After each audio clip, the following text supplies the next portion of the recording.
बिस्मिल्लाहिर्रहमानिर्रहीम। अस्सलाम वालेकुम स्टूडेंट्स, आज हम 9th केमिस्ट्री चैप्टर 1 का टेस्ट योरसेल्फ 1.1 करेंगे और जिसके 1 से 6 तक क्वेश्चन है। तो बगैर बात के ज़िया के आज का लेक्चर शुरू करते हैं। हमारे पास जो सवाल नंबर 1 है वो ये है कि इन विच ब्रांच ऑफ केमिस्ट्री, क्योंकि ये हमने जितने भी ब्रांचेस ऑफ केमिस्ट्री का टॉपिक पढ़ा है, अगर आपने वीडियोज़ नहीं देखी तो देख लें, क्योंकि ये जितने भी क्वेश्चन 6 के 6 हैं ये ब्रांचेस ऑफ केमिस्ट्री के मुतालिक हैं। तो इसमें हम पढ़ते हैं first question, in which branch of chemistry behaviour of gases and liquids is studied. अगर आपने अच्छे तरीके से ब्रांचेस ऑफ केमिस्ट्री के टॉपिक को पढ़ा है तो आपको बखूबी पता होगा कि हमने बिहेवियर ऑफ गैसेस और लिक्विड्स का जितना भी जिक्र पढ़ा है वो हमने फिज़िकल केमिस्ट्री में पढ़ा था। तो फिज़िकल केमिस्ट्री एक ऐसी ब्रांच है जिसमें हम गैसेस और लिक्विड्स के बिहेवियर को डिस्कस करते हैं। तो इसका जवाब आप सिंपल क्या लिखेंगे, ये मैंने आपकी आसानी के लिए लिखा है। आप सेम इस तरह से डायरेक्ट फिज़िकल केमिस्ट्री लिखना, थोड़ा लाइन को मुकम्मल करके लिखेंगे तो जवाब सही लगता है। तो आप इसका फाइनली जवाब लिखेंगे behaviour of gases of liquids is studied in, कौन सा जवाब है आपका, मेन जवाब है फिज़िकल केमिस्ट्री। तो ये सवाल है। अब दूसरा सवाल करते हैं। दूसरा सवाल तो वैसे बहुत ही आसान है, डिफाइन बायोकेमिस्ट्री। ये जब हमने बायोकेमिस्ट्री ब्रांच को पढ़ा तो उसको हमने तफसील के साथ पढ़ा है, लेकिन फिर भी मैंने आपकी आसानी के लिए यहाँ पर इसकी मुकम्मल डेफिनेशन लिख दी है ताकि आपको सवालों के जवाब लिखने में और याद करने में आसानी हो। आपको किसी भी हेल्पिंग बुक लेने की ज़रूरत नहीं है, मैं आपका मुकम्मल सोल्यूशन, चाहे एक्सरसाइज है, न्यूमेरिकल है, सारा कुछ यहीं हल करूँगा। तो स्टूडेंट्स, इसका जवाब कौन सा है, the branch of chemistry in which we study. मैंने बोला था आपको, ये हम पढ़ चुके हैं, कंपोजिशन, स्ट्रक्चर, प्रॉपर्टीज़ और रिएक्शंस। सब्सटेंस के सबसे अहम वर्ड जो है वो है लिविंग ऑर्गेनिज्म, क्योंकि बायो ज़िंदा चीज़ को बोलते हैं और ज़िंदा जानदारों को केमिस्ट्री के पॉइंट ऑफ व्यू से जानना, क्योंकि अगर आप केमिस्ट्री की डेफिनेशन और बायोकेमिस्ट्री की डेफिनेशन देखें तो इसमें सिर्फ एक लफ्ज़ का फ़र्क है। देखिए, अगर आप कंपोजिशन, स्ट्रक्चर, प्रॉपर्टीज़ और रिएक्शन पढ़ते हैं किसी भी मैटर के बारे में तो वो केमिस्ट्री की तारीफ़ है।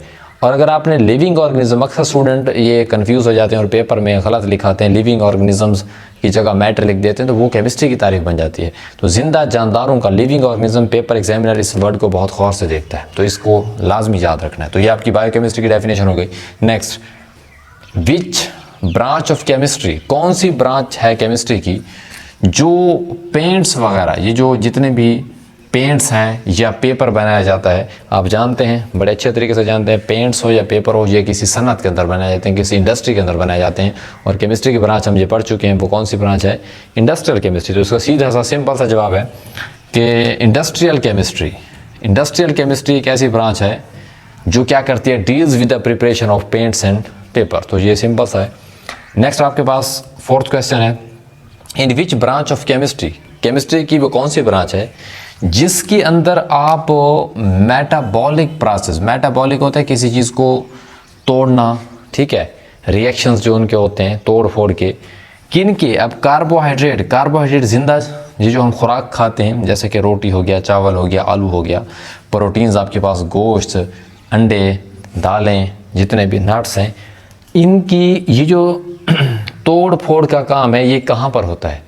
तो ये हमने अभी ब्रांचेस ऑफ केमिस्ट्री में पढ़ा है। जितने भी जिंदा जानदार होते हैं उनको ज़िंदा रहने के लिए कार्बोहाइड्रेट, प्रोटीन, लिपिड, मक्खन, फैट वगैरह, इन सारी चीज़ों की ज़रूरत होती है। इनको बायोमॉलिक्यूल बोलते हैं, ज़िंदगी बनाने वाले मॉलिक्यूल बोलते हैं।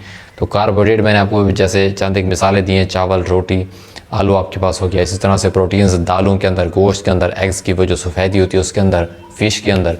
इस तरह से फ़ैट जो होते हैं आपके पास वो मक्खन और घी वाली चीज़ों में। ये सारी की सारी चीज़ें आपके जिस्म को ज़रूरत होती है, इनको तोड़कर एनर्जी हासिल की जाती है और इनको जो तोड़ने का काम जैसे कि मैदे के अंदर इनकी डाइजेशन की जाती है। तो ये सारे का सारा काम किसी ज़िंदा चीज़ के अंदर होता है और ज़िंदा चीज़ अभी आप पढ़ चुके हैं, यहाँ पर बायोकेमिस्ट्री था। तो ये भी फाइनली क्या है, metabolic process of carbohydrates and proteins are studied in biochemistry. तो ये बायो का वर्ड है, किसी भी जिंदा, ये केमिस्ट्री की ब्रांच है। तो स्टूडेंट्स, अब हमारे पास इसका सवाल नंबर कौन सा है, 5 है, which branch of chemistry deals with the atomic energy. इन लफ्ज़ों पर ज़रा गौर क्या करें, ये जब हमने ब्रांचेस ऑफ केमिस्ट्री का टॉपिक अगर आपने पढ़ा हुआ है तो ये आपको सवाल अच्छे से समझ आएंगे। तो इस वजह से अगर आपने वीडियोज़ नहीं देखी तो वो लाजमी देख लें। तो ये आपको वर्ड ही बताएंगे कि कौन सी केमिस्ट्री की ऐसी ब्रांच है जो एटॉमिक एनर्जी, मतलब एटम्स की एनर्जी के मुतालिक बताती है, and it's uses in daily life. तो एक एटम के अंदर क्या होता है, न्यूक्लियस होता है, न्यूक्लियस को तोड़ा जाता है, मैंने बोला था फिशन और फ्यूजन रिएक्शन, बड़े न्यूक्लियर को तोड़कर छोटे छोटे न्यूक्लियर बनाए जाते हैं, फिशन रिएक्शन होता है। और फिर क्या होता है, छोटे छोटे न्यूक्लियर को मिलाकर बड़े बड़े न्यूक्लियर बनाए जाते हैं, इसको फ्यूजन रिएक्शन बोलते हैं। तो ये सारे न्यूक्लियस और न्यूक्लियस किसके अंदर होते हैं, एटम, उनको तोड़कर एनर्जी हासिल की जाती है। तो ये जितने एनर्जी के सोर्सेज हैं वो न्यूक्लियर केमिस्ट्री के मुतालिक हैं। तो ये बहुत ही एक आसान सी एक ब्रांच है, इसके नाम से ज़ाहिर है ये न्यूक्लियर केमिस्ट्री की ब्रांच है। तो सिंपल आप इसका जवाब, इसकी जो स्टेटमेंट का हिस्सा है उसको साथ मिलाकर लिखें तो वो ज़्यादा है। डायरेक्ट एक ही लफ्ज़ नहीं लिख देना न्यूक्लियर केमिस्ट्री, तो पूरा एक जामे करके सही करके लिखें ताकि आपको मार्क्स भी सही करके मिले और एक बात पूरी समझ आए किसी को। तो nuclear chemistry deals with the atomic energy and it's uses in daily life. तो इस तरीके से कंप्लीट जवाब देना है। और last question, which branch of chemistry, chemistry की कौन सी ब्रांच है जो किसके बारे में, एक तो स्ट्रक्चर के बारे में बताए, दूसरा किसके बारे में बताया, प्रॉपर्टीज़ के बारे में, और किन की, उनकी जो नेचुरली अकरिंग मालिक्यूल होते हैं जो कुदरती तौर पर पाए जाते हैं। स्ट्रक्चर और प्रॉपर्टीज़ जो कुदरती तौर पर मालिक्यूल पाए जाते हैं वो हमें ऑर्गेनिक केमिस्ट्री में पता चलता है। ऑर्गेनिक मीन होती है वो चीज़ जो कुदरती, यानी कि जो पौधों और जानवरों से आपको चीज़ें मिलती हैं वो नेचुरली होती हैं, कुदरती होती हैं। तो अगर आप उनकी स्ट्रक्चर और प्रॉपर्टीज़ देखना चाहते हो कौन से हैं जो नेचुरली अकरिंग मालिक्यूल्स हैं, नेचुरली मीन जो ऑर्गेनिक इन नेचर होते हैं, जो कुदरती होते हैं, तो उसमें आपने ये ऑर्गेनिक केमिस्ट्री की ब्रांच में पढ़ा होगा इसकी वजाहत, तो मैंने वीडियोस में भी बताया था। तो उस ब्रांच का क्या नाम है, ऑर्गेनिक केमिस्ट्री, ये इसका आंसर है। तो इसको कंप्लीट हम कैसे पढ़ेंगे, organic chemistry deals with the structure and the properties of naturally occurring molecule. तो स्टूडेंट्स ये थी हमारे पास टेस्ट USR 1.1। मेरी कोशिश होती है कि आपके तमाम सवालों को मैं यहाँ पर लिखूँ और उनका सही तरीके से जवाब दूँ, ताकि आप अपनी नोट पैड पर, नोटबुक के ऊपर आप इसको अच्छे तरीके से क्या कर सकते हैं, इसको नोट कर लिया करें।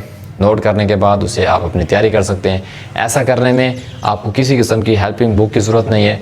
तो मिलते हैं नेक्स्ट वीडियो में, तब तक ढेर सारा ख्याल रखिएगा। थैंक यू, अल्लाह हाफिज़।